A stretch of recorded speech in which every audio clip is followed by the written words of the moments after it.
Iraq invasion of Kuwait. तो आज का हमारा टॉपिक है इराक इन्वेजन ऑफ कुवैत या फिर गल्फ वॉर, जो कि एक इम्पॉर्टेंट पोर्शन है वर्ल्ड हिस्ट्री का 20th सेंचुरी के एंड में। वीडियो 4 पॉइंट्स में डिवाइड होगा। पहला पॉइंट होगा basic information about the war, अगला पॉइंट होगा reasons of war, third point होगा अमेरिकन इंटरवेंशन और लास्ट पॉइंट होगा क्या इम्पैक्ट हुआ था इस वॉर का इंडिया पर।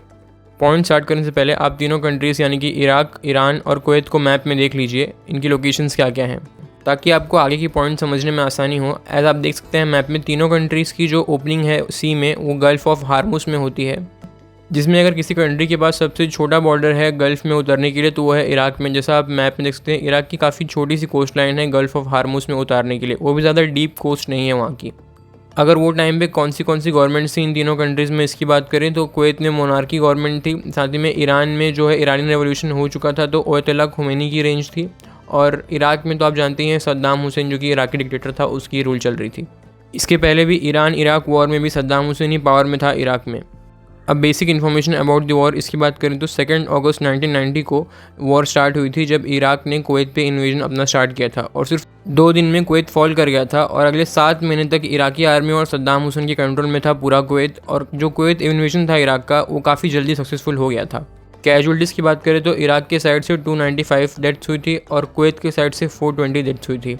साथ ही में चाहे आर्मी या एयरफोर्स या नेवी किसी भी पॉइंट पे इराक और सद्दाम हुसैन के सामने कुवैती आर्मी कहीं भी नहीं ठहरती थी। एक वन साइडेड डिसाइसिव विक्ट्री था इराक का कुवैत के ऊपर। अब रीजंस की बात करें तो 2 इंपॉर्टेंट रीजन सामने आते हैं इस इराकी इन्वेजन के लिए कुवैत के ऊपर, जिसमें से पहला रीज़न ये है कि जब इराक और ईरान का वॉर हुआ था तो उस टाइम पे कुवैत काफ़ी अमीर कंट्री था और कुवैत ने काफ़ी सारा लोन दिया था इराक को, और सद्दाम हुसैन की गवर्नमेंट उस टाइम की जब वॉर ख़त्म हो गया ईरान और इराक का तो कुवैत अपना लोन वापस मांगने लगा, और तब की टाइम की जो गवर्नमेंट थी सद्दाम हुसैन की वो ये लोन वापस करना नहीं चाहते थे कुवैत को। साथ ही में हिस्टोरिकली भी जो कुवैत है वो इराक का ही पार्ट था, तो सद्दाम हुसैन के दिमाग में ये था कि अगर वो कुवैत पे कब्जा कर लेगा, ये रीज़न देखे कि हिस्टोरिकली कुवैत पार्ट जो है वो इराक का ही है, और जो $16 बिलियन का जो लोन लिया था इराक ने कुवैत से वो भी उसको वापस नहीं करना पड़ेगा। अब सेकेंड रीज़न की बात करते हैं। सेकेंड रीज़न ये है कि जो इराक और कुवैत दोनों कंट्रीज़ हैं उनके नीचे का जो लैंड है वो स्लोप पे है, और जो उस स्लोप का जो फ्लो है वो इराक कुवैत की तरफ जाता है। और जब कुवैत को ये बात मालूम पड़ा तो कुवैत ने इराक और कुवैत बॉर्डर के ऊपर साइड ड्रिलिंग स्टार्ट कर दी, मतलब कि नीचे से ड्रिल करने के बाद साइड ड्रिल करना स्टार्ट किया, जिसकी वजह से जो इराक साइड ऑयल था वो कुवैत की तरफ आ गया और कुवैत ने वो निकाल के ऑयल सेल करने लगा। तो इससे जो मार्केट में ऑयल का फ्लो था वो कुवैत के ज़्यादा प्रोडक्शन की वजह से बढ़ गया, और आप जानते हैं कि मार्केट में अगर सप्लाई ज़्यादा होगी और डिमांड कम होगी तो प्राइस गिर जाएगा, और जब प्राइस गिरता है तो ओपेक कंट्रीज़ इंक्लूडिंग इराक इनको काफ़ी लॉस होता था। उस टाइम पर भी ईरान इराक वॉर ख़त्म ही हुआ था और इराक चाहता था कि वो कम से कम प्रोडक्शन करे ऑयल का, ताकि डिमांड बढ़े और प्राइस भी बढ़े, ताकि वो अपने जो वॉर के एक्सपेंसेस थे उनको रिकवर कर पाए।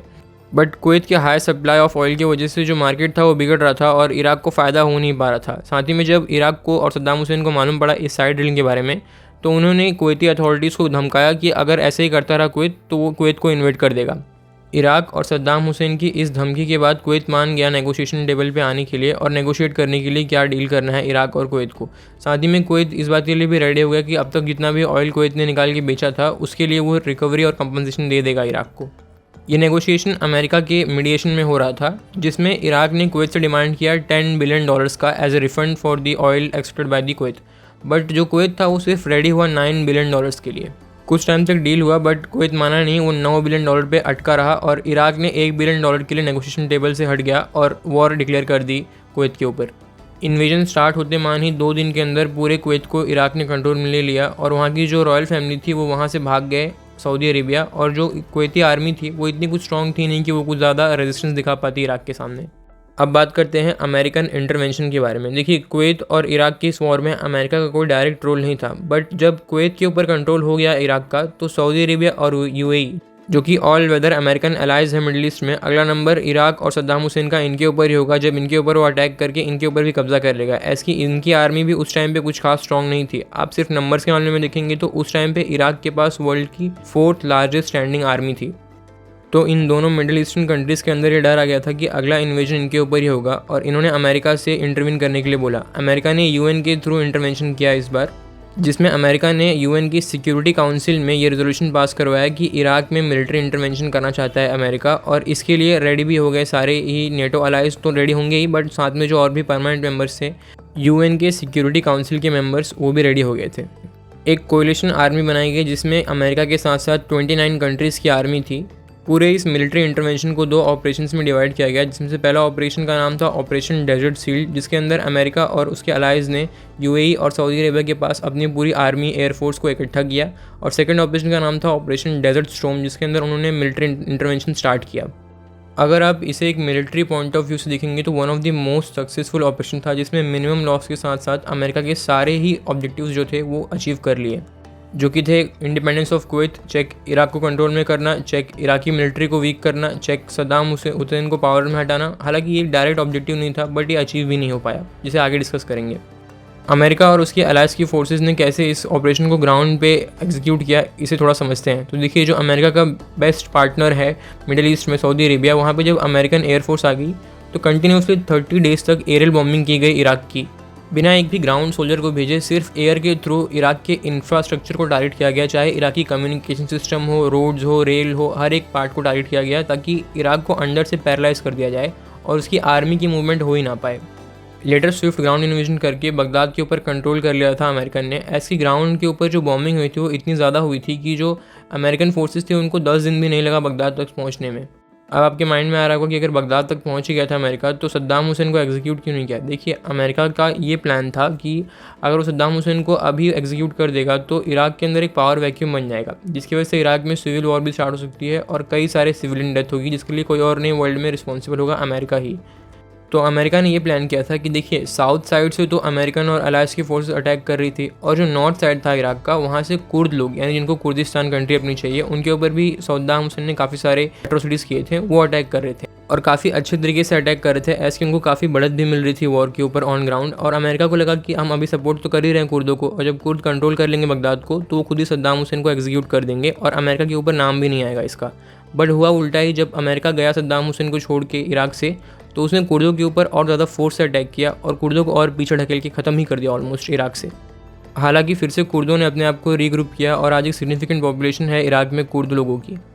जैसे ही अमेरिका कुवैत को इंडिपेंडेंस देके चले गया यहाँ इराक से, तो ऐसे ही सद्दाम हुसैन ने कुर्दों के ऊपर अटैक करके ये पूरे जो उनका मूवमेंट था उसे ख़त्म कर दिया और गल्फ वॉर भी ऑलमोस्ट एंड ही हो गया उसके बाद ही। हालांकि इस टाइम पे जब अमेरिका बगदाद पहुंच गया था तो उसने सद्दाम हुसैन से कई सारे ट्रीटीज साइन करवाई थी और साथ ही में बहुत सारे सैंक्शंस भी लगाया था सद्दाम हुसैन के ऊपर और इराक के ऊपर, कि वो ट्रेड नहीं कर सकते, ऑयल सप्लाई नहीं कर सकते, कोई कंट्री उनको वेपन एक्सपोर्ट नहीं कर सकता और बहुत सारे। अब आपके माइंड में यह आया होगा कि जब रशिया है उसने वीटो क्यों नहीं किया सिक्योरिटी काउंसिल में, ऐसे कि जहाँ भी अमेरिका होगा रशिया तो उसके अपोजिट में ही होगा। देखिए, जियोपॉलिटिक्स में टाइमिंग काफ़ी ज़्यादा मैटर करती है। आप अगर उस टाइम को देखेंगे तो 1990s का टाइम था, यानी कि जब यूएसआर की इकॉनमी एकदम क्रिपल्ड हो चुकी थी और यूएसआर अगले साल टूटने वाला भी था। तो सोवियत यूनियन सर्वाइव कर जाए इसलिए उसने अमेरिका से काफ़ी सारे लोन्स लिए थे और बदले में अमेरिका ने प्रेशर डाला होगा सोवियत यूनियन के ऊपर कि वो वीटो ना करे इस रेजोल्यूशन को। हालांकि उन लोन्स का कुछ पॉइंट तो हुआ नहीं, यूएसएसआर आगे चल के अगले साल ही टूट भी गया। सद्दाम हुसैन के माइंड में भी यही था कि जो रशिया है वो अगर ऐसा कुछ सिक्योरिटी काउंसिल में रेजोल्यूशन लाएगा अमेरिका तो इसके खिलाफ वीटो कर देगा, बट ऐसा हुआ नहीं क्योंकि शायद उसे ये बात पता नहीं थी कि यूएसएसआर ने लोन लेके रखा है अमेरिका से ही। अब लास्ट पॉइंट पे बात करते हैं कि भारत के ऊपर क्या इम्पैक्ट हुआ इस वॉर का। ऐस की वॉर हो रहा था गल्फ ऑफ हॉर्मुज में, जहाँ की countries major oil exporter countries हैं वर्ल्ड में, तो ऑयल का सप्लाई पूरे वर्ल्ड में काफ़ी ज़्यादा कम हो गया था, जिसकी वजह से जो ऑयल का प्राइस था बहुत ज़्यादा हाई हो गया था, जिसकी वजह से हमारा फॉरेक्स भी ऑल टाइम लो पे था। सिचुएशन इतनी ज़्यादा ख़राब हो गई थी कि हमें IMF के पास जाना पड़ा था बेल आउट पैकेज के लिए, जिसके बाद ही हमने LPG रिफॉर्म्स भी किए थे।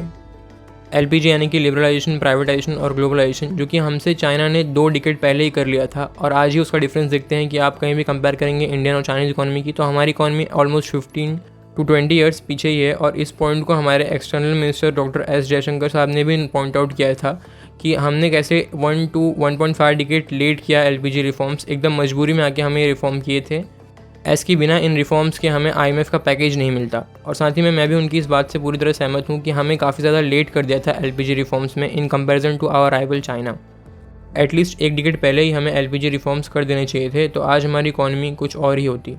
Since independence India first time और अब तक सिर्फ एक ही बार IMF के पास गया था 1991 में, और मैं फ्यूचर में ये चाहूँगा कि दोबारा कभी ऐसी नौबत भी ना आए। तो ये था हमारा एनालिसिस गल्फ वॉर या इराक इन्वेजन ऑफ कुवैत के बारे में और अमेरिकन इंटरवेंशन और इंडिया के ऊपर इम्पैक्ट क्या थे इसके बारे में। वीडियो पसंद आया तो इसको लाइक करें, साथ ही में अपने थॉट्स वॉर के बारे में और इस वीडियो के बारे में कमेंट करें, चैनल को सब्सक्राइब करें और शेयर करें for weekly history and geopolitics से रिलेटेड कंटेंट।